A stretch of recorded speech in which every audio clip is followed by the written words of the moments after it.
Bom dia a todos. É um prazer enorme ver vocês que estão aqui nesse auditório, mas tem umas pessoas nos outros auditórios. E um só em Volta Redonda, uma só. Eu tenho que começar a cumprimentar a presidente do nosso Fórum de Direito de Família e Sucessões, a vereadora Kátia, uma pessoa queridíssima, maravilhosa, espetacular. E tem muita gente com inveja da professora Cássia, porque o Fórum Permanente de Direito de Família e Sucessões está sempre lotado, graças também o carinho de vocês, né? Agora eu estou fazendo... Eu posso divulgar, porque o professor Marco Aurélio Bezerra de Mello, meu querido, foi defensor, foi meu assistente na defensoria. Ele agora é presidente do novo... Quer dizer, o Fórum já existia, mas agora, sob nova presidência, é o Fórum de Direito Civil. E no mês que vem vai haver a inauguração do Fórum de Direito Civil. Os membros sou eu, o professor Silvio Capanema, Gustavo Tepedino e outras pessoas mais brilhantes ainda do que nós, Carlos Alberto Barbosa Moreira, que estou me lembrando agora. Mas o professor Marco Aurélio, como o cartaz não está pronto, nós vamos fazer uma homenagem ao professor Caio Mário da Silva Pereira, com vários debates. Oi? Fazer um convênio. Vamos fazer um convênio. Eu estou nos dois fóruns. Não, a ideia é fazermos um evento juntos, o de direito civil com direito de família.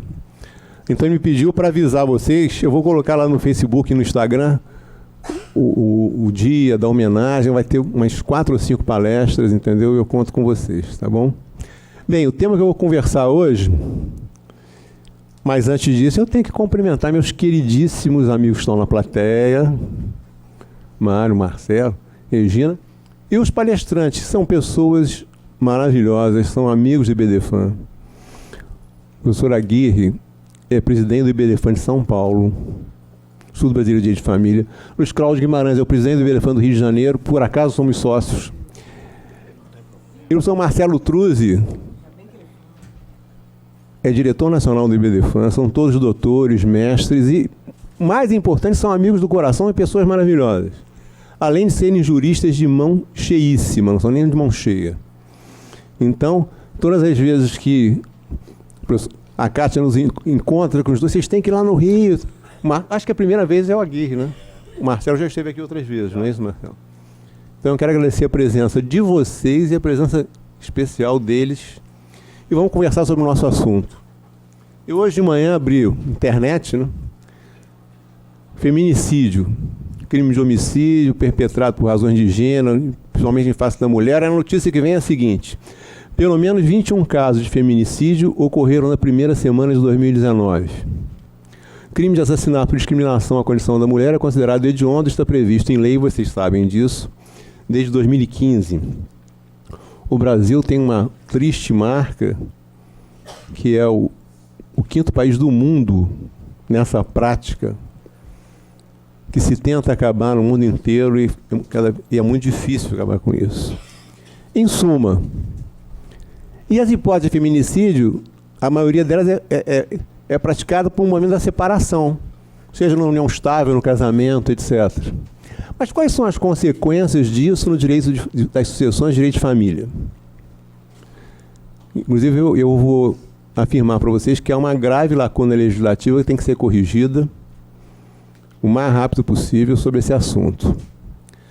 Vamos começar no campo do direito sucessório.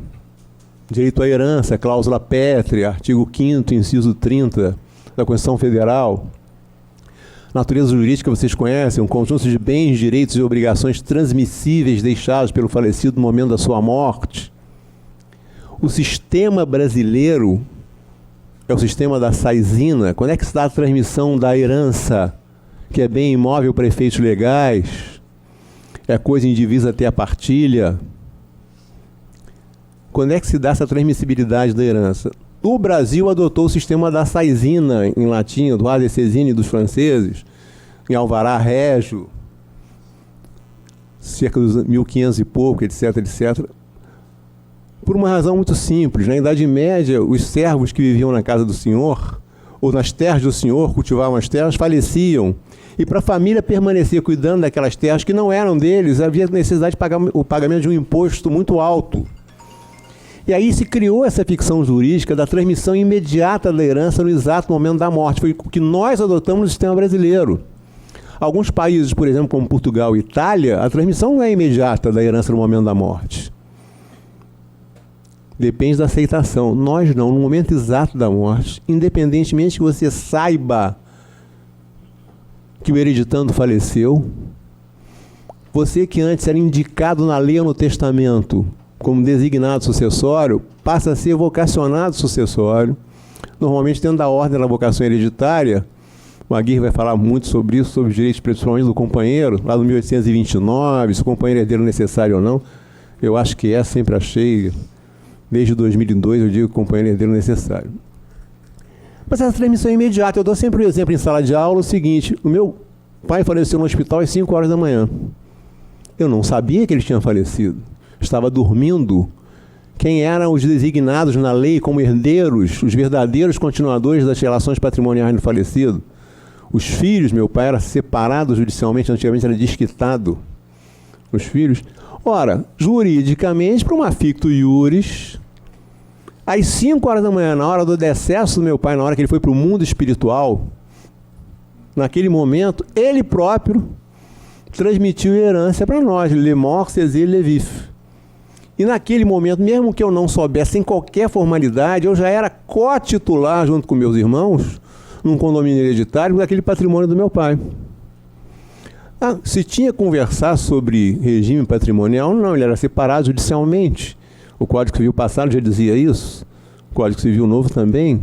A separação, a morte rompe o regime de bens, mas no caso do meu pai, a separação judicial dele, o desquite, já romperia o regime de bens. Como todo brasileiro tem medo de fazer testamento, ele morreu intestado.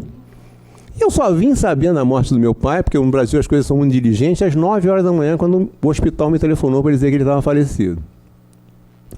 Ora, eu às vezes vejo os advogados conversando e cometendo enganos. A pessoa é assassinada. Cônjuge, a meu ver, o companheiro está equiparado também. Então, vai acontecer aquilo que está no artigo 1814, 1960, ou uma hipótese de indignidade, ou uma hipótese de deserdação. Portanto, eu já vi muita gente boa dizendo o seguinte: portanto, essa pessoa nunca recebeu o direito sucessório. Não é isso, pessoal. Na hora da morte, mesmo que eu tenha provocado, por exemplo, eu sou herdeiro testamentário do Aguirre, naquela fortuna incalculável, estou muito ansioso para receber esse dinheiro, estou precisando disso. Mesmo que eu ordene o assassinato do Aguirre e cometa aquele ato do artigo 1814, inciso 1º, que vai gerar a pena civil da indignidade, eu recebo a herança no momento da morte. Lembrem do famosíssimo caso, quem é a pessoa que ainda não é indigna, juridicamente falando, mais famosa do Brasil? Suzane. Pelo que eu sei, dizem que ela assassinou, isso é mais uma exposição de palestra, que ela teria assassinado junto com o namorado, o irmão do namorado. Naquele momento ela disse para ele, nos termos do artigo 1784 do Código Civil, pelo fenômeno da saizina, imediatamente me tornei milionária. Nas duas sucessões. Aí o namorado, que devia estudar direito, disse assim: não, você é a titular da propriedade, da posse, dos bens, direitos e obrigações transmissíveis, mas ainda há uma espada de Damocles sobre você. Se o legitimado entrar com a ação declaratória de indignidade no prazo decadencial de 4 anos, e se o juiz julgar procedente, você irá perder o direito sucessório. Então, no nosso ordenamento, existem 2 figuras de pena civil que impõem uma perda do direito sucessório: a indignidade do 1814 e a deserdação no artigo 1960 e seguinte. Quais são as semelhanças e diferenças entre as duas? Só relembrando o que vocês sabem. Ambos têm como semelhança porque são fenômenos que provocam a perda do direito sucessório. Porém, a indignidade, quem pode perder o direito sucessório quando realiza um ato comprovando que ele não merece permanecer com benefício sucessório. É um herdeiro ou um legatário desamoroso. Qualquer sucessor pode ser penalizado com a perda do direito sucessório em razão da ação de indignidade. Pode ser herdeiro legítimo, necessário facultativo, herdeiro testamentário, legatário, aquele que recebe bens singularizados mediante testamento ou codicilo, e até aquele sucessor legítimo irregular. Porque nós naturalmente procuramos as pessoas que são herdeiras, lá no escritório, na defensoria, especialmente nós vamos dar uma olhada na ordem da vocação hereditária vigente no momento da morte. Mas existem hipóteses legais que o legislador, que a doutrina, não é, Marcelo, chama de sucessão anômala ou irregular, que quando as pessoas que não obedecem estritamente à ordem da vocação hereditária, um dos casos é aquela doação para marido e mulher, doação conjunta, 551, parágrafo único, em que, essa história que o Zeno conta é interessantíssima, em que no momento em que um deles falece, não se obedece à ordem de vocação hereditária para se saber quem vai ficar com a metade do apartamento. Simplesmente se determina o direito de acrescer. Então, por exemplo, se eu e minha mulher recebemos uma doação conjunta, eu mesmo que eu tenha filhos e eu venha a falecer, o que o legislador determina? É o princípio da legalidade. Está na Constituição, inciso 1º do artigo 5º. Lembrem-se sempre disso e virem engenhos jurídicos. Eu sempre digo isso para os meus alunos. Ninguém é obrigado a fazer ou deixar de fazer alguma coisa, senão é virtude de lei. É o primeiro ensinamento. Então, o que o legislador diz? Mesmo, Luiz Paulo, que você tenha falecido e tenha filhos, a sua metade não vai para os filhos, não se obedece à ordem da vocação hereditária, 1829, inciso 1. Ela se desloca, ela acresce ao cônjuge. Então, todas as vezes que você acharem um sucessor hereditário fora da ordem da vocação, chama sucessor anômalo irregular. Então, qualquer sucessor que recebe benefício sucessório gratuito na hora da morte pode estar sujeito à pena de indignidade. Mas na deserdação, qual é a diferença fundamental, Luiz Paulo? A deserdação só pune, com a perda do direito sucessório, o herdeiro necessário. Mais ninguém. Por isso que é muito importante essa palestra sobre se o companheiro é herdeiro necessário ou não. Mais um motivo. Mas há um pressuposto para se ingressar com a ação de deserdação que não ocorre na indignidade. Qual é o pressuposto? O testador, ou melhor, o futuro hereditando, tem que, através de testamento, pretender deserdar futuramente o seu herdeiro necessário, inserindo uma cláusula de deserdação. Se não houver esse testamento com cláusula deserdatória e com motivo da deserdação, não esqueça a deserdação, embora possa permanecer o fenômeno da indignidade. Em suma, 1814, inciso 1º, para começar a falar sobre indignidade. O inciso 1º do 1814 diz o seguinte: é causa de indignidade, vou ler para vocês o que diz o legislador. São excluídos da sucessão os herdeiros ou legatários. Leia isso. Sucessores irregulares, até os legatários ex lege, que eu acho que existem no direito brasileiro. Os que houverem sido autores, coautores ou partícipes de homicídio doloso ou tentativa destes contra a pessoa de cuja sucessão se trata, seu cônjuge, companheiro, ascendente ou descendente. E a doutrina diz, existem mais duas causas de indignidade. Inciso 2 e inciso 3. A primeira visa proteger o maior dos nossos direitos, que é a vida. A segunda visa proteger a nossa moral, a nossa integridade moral. Aquele que ofende gravemente, denunciação caluniosa, etc., pode vir a sofrer a pena de indignidade. E a terceira é aquele que nos afasta ou prejudica a nossa vontade testamentária. Essas causas, a doutrina diz que são números clausus, taxativas. Não cabe aplicação analógica. E as causas de indignidade do artigo 1814, inciso 1º a 3º, também são as causas genéricas da deserdação. Então, ó, outro ponto em comum. Então, no campo do direito sucessório, o que acontece? E eu estou falando isso que é muito mais comum o marido assassinar a mulher ou mandar assassiná-la do que o contrário. Mas também existe, vocês sabem disso. Né? Também existe. Às vezes até com... Me lembro que eu mais esqueci um caso da defensoria que ela jogou aquela água quente fervendo em cima das partes pudentas. Eu me lembro numa pergunta que foi feita numa prova da magistratura, o que é calção de rato? E um candidato respondeu: trata-se de um ratinho com um minúsculo paninho cobrindo suas partes pudentas. Isso era calção de rato. Foi reprovado, logicamente, mas foi inteligente. Ele não sabia, então resolveu colocar que era ele confundiu calção, que é a garantia que o advogado dá para juntar a procuração, com um calçãozinho lá no ratinho, cobrindo as partes pudentas. Então, eu me lembro, nunca mais me esqueci disso, que eu vi as fotografias. Eu detesto direito penal, confesso para vocês.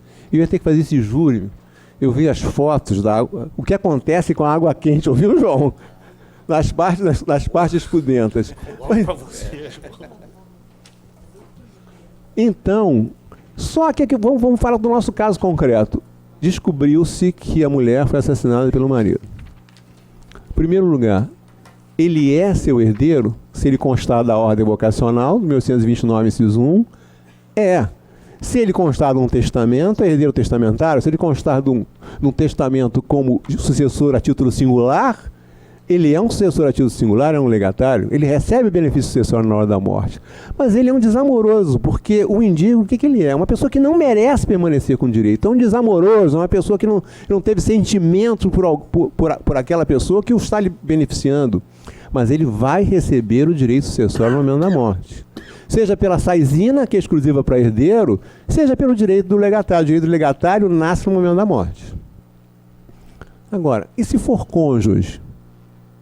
Herdeiro necessário, havendo descendentes do falecido, dependendo do regime de bens, poderá haver a concorrência sucessória. O cônjuge é o superstar do direito sucessório, eu sempre digo isso, muito merecidamente. Eu não sei se o Aguirre e o Marcelo concordam com a ideia de alguns nossos colegas do EBDEVAN que querem acabar com essa categoria de herdeiro necessário para cônjuge e para companheiro, porque tira a liberdade do autor da herança de testar. Meu Deus do céu, quem é que na alegria e na tristeza está segurando sua mão na hora da morte? Por quê? Se você não gostar mais, não tiver afeição, aplica a emenda constitucional 66 em cima dele. É ou não é? Ontem me ligou uma aluna minha que casou há 4 meses, olha só. Professor, eu fui falar com o meu advogado, não era o doutor Marcelo Santoro, não. Vou falar com o meu advogado, e ele disse que eu não posso me divorciar. Falei, mas você casou há 4 meses, eu fui ao casamento. Não, mas é que eu não gostei da pegada dele na lua de mel. Aí eu falei, mas você já não namorava com ele há 4 anos, mas antigamente ele me pegava legal lá, ele foi pro Tahiti, só ficou andando de jet ski, pegando, sei lá, nadando, etc. Ele me abandonou, depois chegou aqui, está desinteressado por mim. Aí fui consultar um advogado famoso, ele falou que eu tenho prazo. Eu falei, hã? A emenda constitucional 66 já há algum tempo, né? O que você faz? Se ele for violento para não haver um feminicídio, você liga, vai para casa da sua mãe e liga para ele de lá dizendo o seguinte: querido, já ouviu falar da emenda constitucional 66?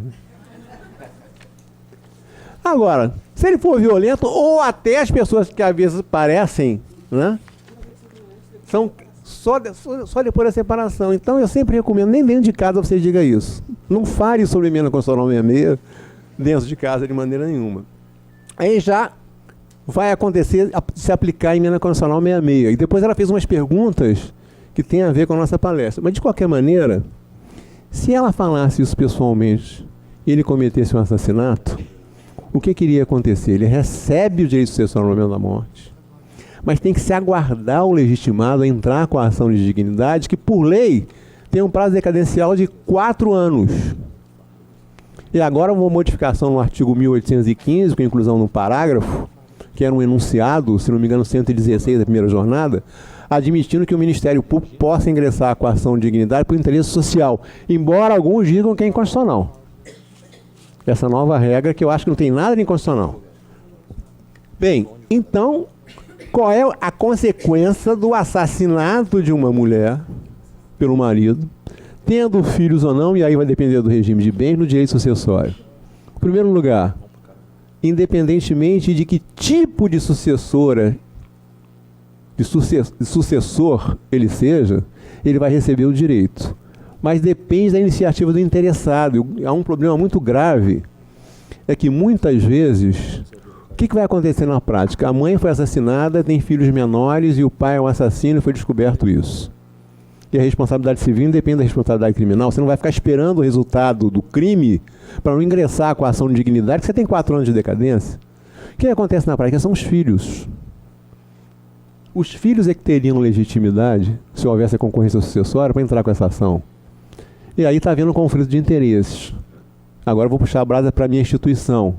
Quando há um conflito de interesses de representante legal e deficientes ou incapazes, quem é que atua na justiça? O curador especial, que é um defensor público. Então, se essa ação for movida pelo legitimado dentro do prazo legal, o juiz julgando procedente, o que vai acontecer? Esse assassino vai perder o direito sucessório. Ah, mas se houvesse um testamento com deserdação, eu vou até dar uma palhinha sobre a deserdação do cônjuge, na meu ver também, se o companheiro para mim é herdeiro necessário, também é o companheiro. As causas da indignidade, em princípio, são taxativas, não cabe aplicação analógica, em princípio. Eu hoje mudei de opinião. As causas da deserdação também. Por quê? Porque são penas que faz você perder um direito fundamental, que é o direito à herança, é a cláusula pétrea da Constituição. Tá certo? Mas lembrando que para o pressuposto da deserdação, a existência de um herdeiro necessário a ser deserdado, a ação própria e a cláusula deserdatória. E nós juristas ficamos discutindo, nós juristas não, porque eu não me considero jurista, os nossos amigos ficam discutindo o seguinte: não há na lei especificamente as causas taxativas especiais da deserdação do cônjuge. Mas reparem o seguinte, me lembro de Nelson Rodrigues. Eu acho que não há nem precisa. Acho que o cônjuge poderá ser deserdado pelas causas da indignidade, que são genéricas. Mas reparem, se o seu cônjuge matou você não deu tempo de você fazer um testamento pedindo para ele ser deserdado no futuro. É ou não é? Segundo ponto, se ele tentou te matar, Mário Roberto, você continuaria com esse cônjuge ou você aplicaria a emenda constitucional 66 nele? Então essa discussão, a meu ver, é inócua. Lá no capítulo de deserdação, que existem causas genéricas, que são as mesmas da indignidade, para deserdar o cônjuge. Cláusulas específicas de deserdação para deserdar os descendentes. Causas específicas para deserdar os ascendentes. Mas não existe causa específica para o cônjuge. Qual é o raciocínio? Que eu acho que o Marcelo concorda. Ele pode ser deserdado pelas causas genéricas da indignidade. Porém, na prática, se foi assassinado não há testamento, não pode haver deserdação. O que pode haver é indignidade. E mais, se sobreviveu, a não ser em história de Nelson Rodrigues, você vai continuar com a pessoa? O que você faz? Se divorcia. Quando você se divorcia, ele perdeu o direito sucessório, sem necessidade de você aprofundar esse assunto em testamento. Ele não tem mais o status de seu herdeiro legítimo. Então essa discussão, a meu ver, é inócua. Mas de todo modo, eu não sei quanto tempo eu tenho, que o Luiz fica fiscalizando, desde os congressos do IBDFAN, o Luiz fica fiscalizando meu horário sempre. 3 minutos. Não brinca assim não. No direito sucessório, resolve-se a questão patrimonial no feminicídio através desses 2 institutos: indignidade e deserdação. Agora, lembrem-se que o prazo é fatal, é decadencial. Se não houver o legitimado a ingressar, até se não existirem herdeiros conhecidos, o poder público tem essa legitimação para entrar com a ação. Você exclui do direito patrimonial. Mas o grave que eu quero conversar com vocês também é o problema da meação. Então vamos lá, pessoal. O marido assassinou a mulher, casado pelo regime da comunhão universal, o regime de cartas de a metade das ordenações del Rei de Portugal. Como é que se caracteriza o regime da comunhão universal? Os bens passados e presentes, adquiridos a título gratuito ou oneroso, se comunicam ao outro cônjuge. Regime da comunhão parcial, separação de bens antes do casamento. O que se comunicam toma um patrimônio comum sujeito à partilha, são chamados bens aquestos, do artigo 1660 do Código Civil. Todo casamento e toda união estável existe regime patrimonial de bens. É até a possibilidade, na separação legal obrigatória, de bens comuns. A comunhão de mal comum, aplicação da súmula 377 do Supremo Tribunal Federal. Em suma, o marido mata a mulher ou até vice-versa. Como é que fica a questão da meação? Aí vocês vão procurar na lei, seja aqui em vários países, você não encontra. Há uma diferença fundamental entre herança e meação. A herança ocorre no momento da morte, o fator morte é fundamental. Aquilo que era patrimônio em vida nosso e que for transmissível, passa a chamar herança. Bem imóvel para efeitos legais, coisa indivisa até a partilha, uma universidade de direito. Ora, e a meação? A meação nasce não pela morte de alguém, ela nasce em vida. O ato de escolha do regime de bens, quando o casal pode escolher o regime, é um ato inter vivos.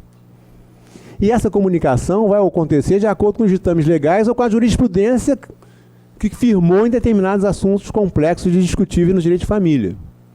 Mas vejam o seguinte, fulano matou a fulano. Se ele for herdeiro ou co-herdeiro, os legitimados têm institutos para excluírem da herança. Mas nós já vimos que herança não se confunde com a meação. Então vou contar um caso para vocês. O sujeito não gosta mais da mulher, mas está casado pelo regime da comunhão universal. Conseguiu fazer um pacto. O regime da comunhão universal não é um regime mais legal supletivo, como era até 77. Hoje você tem que fazer um pacto. E diz para o seu futuro cônjuge, vocês querem convencer alguém, um milionário, a casar pela comunhão universal? O milionário casa por que regime, pessoal? Qual é a conversa? Foi o vovô que fundou a empresa da família. Eu te amo muito, mas não quero que pensem que você está querendo dar um golpe do baú. Mas eu não quero que você trabalhe também. Por quê? Porque mulher minha não trabalha, não é isso? Eu já sou milionário, vou prover a nossa família. Aí a mulher vai pensar assim, meu Deus do céu, ele não quer que eu trabalhe e quer convencional, o regime da separação convencional, e pode acontecer algo muito raro na história da humanidade, conhecer uma moça mais nova, aplicar a emenda constitucional 66, não é isso? E ela vai sair fazendo com o quê? Ah, mas com a herança. Mas espera aí. Ele vai aplicar a emenda constitucional 66, ela vai perder o direito sucessório, vai perder o status de herdeira legítima. É minha ação, foi separação convencional, 1687, absoluta. Não tem comunicação.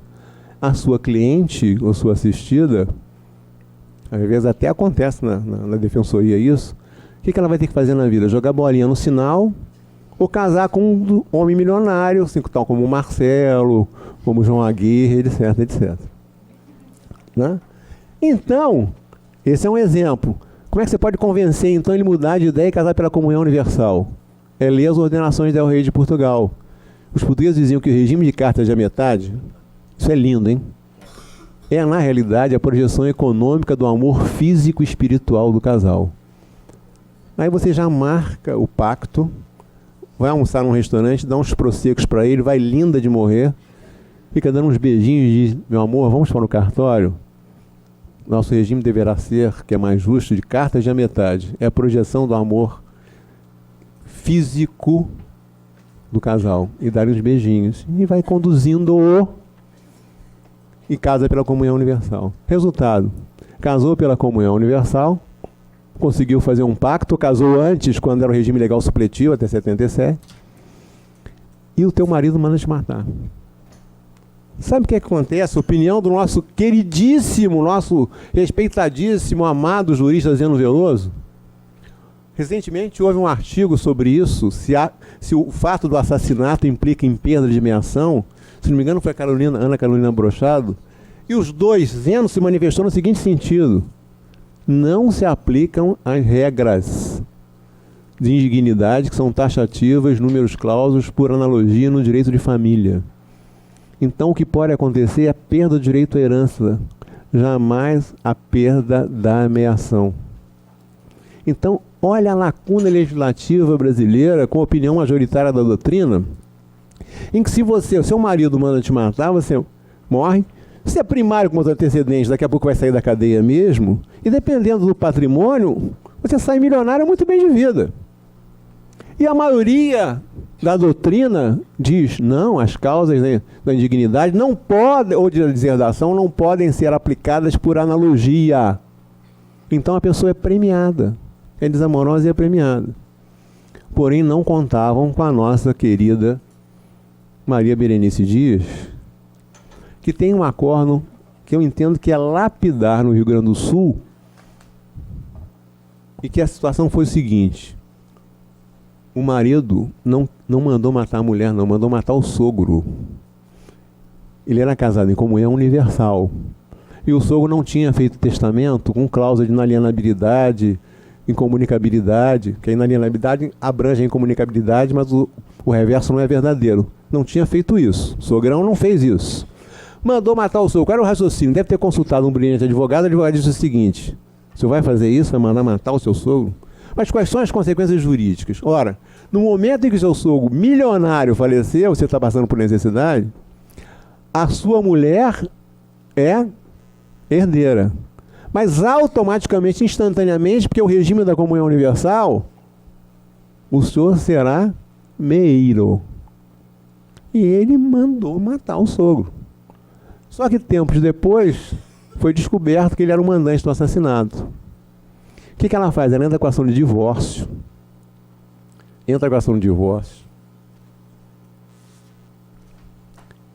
E pede, nessa ação de divórcio, que não haja partilha, que ele perda a minha ação, usando por analogia o artigo 1814, inciso 1º. E o Tribunal do Rio Grande do Sul, e o juiz julgou improcedente, dizendo o seguinte: causa de indignidade só se aplica para o direito sucessório. Essas causas são taxativas, números clausos, não se aplica a analogia. Portanto, ele não vai perder a minha ação dele.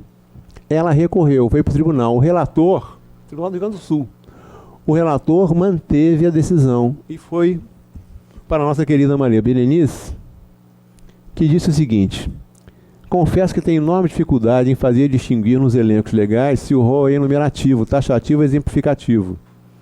No momento em que a lei prevê hipóteses de exclusão, nunca se pode ter o mesmo como exaustivo, porque às vezes a imaginação ou a crueldade do ser humano, como no caso, vai além da previsão do legislador. E diz que quando ela fez concurso para a magistratura, o senso de justiça dela ainda continua sendo muito forte, e ela acha que deve haver a aplicação analógica sim, e foi voto vencedor. O vogal a acompanhou. Então, nesse caso, reparem, ele não foi meeiro. Isso é um estímulo, porque porque não há nenhuma regra na lei dizendo que aquelas causas são taxativas.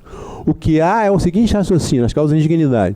Seguinte raciocínio: se o direito à herança é cláusula pétrea, para que haja essa exclusão, há de haver a lei expressamente mencionando essas causas. A contrário senso, não haveria essa possibilidade de aplicação analógica. Porém, existe uma corrente de jurisprudência, inclusive em São Paulo, que diz que essas causas não são taxativas, que há uma taxatividade relativa e que é possível se aplicar uma analogia limitada. Isso, inclusive, está na terceira edição do meu livro, vou repetir isso na quarta edição. Eu achei bastante interessante isso, quer dizer, não é a doutrina que diz isso. O Tribunal de São Paulo, inclusive para uma decisão do STJ, que o sujeito mandou matar o outro, mas era o beneficiário da pensão previdenciária. E o STJ disse, não, ele só pode ser excluído da herança, e não da pensão previdenciária, porque não há possibilidade de extensão. Só que o Tribunal de São Paulo já fez isso para seguro de vida, que embora não seja herança, já fez isso para direito previdenciário. Então, nesse ponto de se entender que há uma jurisprudência, entendendo que as causas de indignidade e as genéricas da deserdação não são taxativas, haveria um campo, enquanto não houver o correto ou desejável, que é a inclusão legislativa de um artigo nesse sentido, Vou fazer um parecer, eu sou presidente da Comissão de Direito, Família e Sucessão do Instituto dos Advogados Brasileiros, do IAB.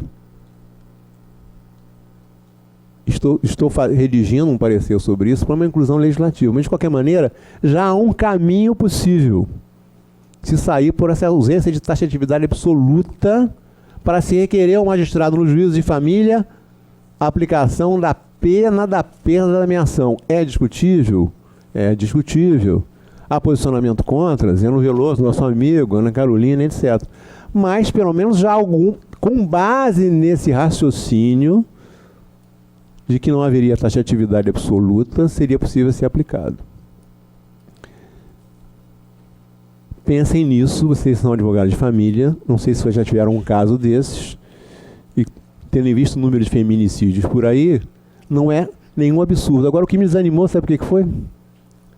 Houve uma outra decisão, ela não é mais desembargadora, nossa querida amiga Maria Berenice Dias, houve uma decisão de 2017 do Tribunal do Rio Grande do Sul, em que o Tribunal do Rio Grande do Sul afirmou que não há perda de meação, não se pode aplicar analogicamente as causas da indignidade para a perda de meação.